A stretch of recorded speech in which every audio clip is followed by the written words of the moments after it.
It was a packed courthouse tonight as two Ontario County residents faced several counts of animal cruelty.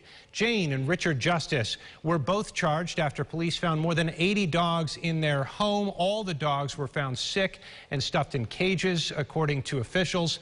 And as Christian Garzone reports, many folks helping the dogs say they are now getting the care they need.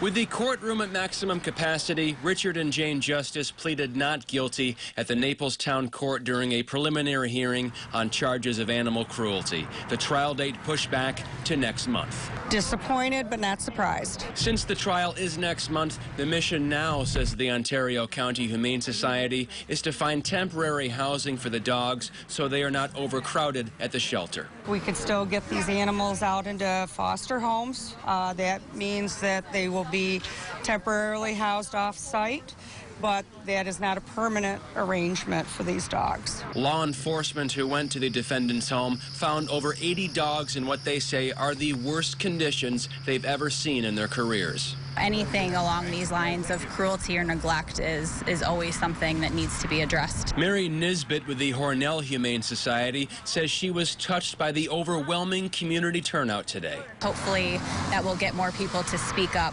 over the years. You know, these people give good breeders a bad name. People are already stepping in to do what they can to help. The Ontario County Humane Society receiving over $70,000 in donations to help care for the dogs. Since this was so close by, I figured I'd give my support. The Humane Society is still short of their $125,000 goal and are also asking for additional support. Items like food and blankets are also needed. As we deplete those, as we send them out to foster homes, we'll be looking for those items as well.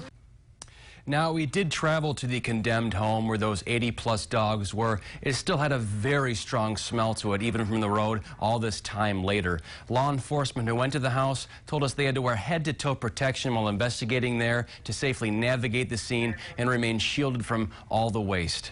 We'll see how this all plays out next month. Adam, back to you. All right, Christian, thank you. The trial is set for next month, September 26th, at the Naples Town Court.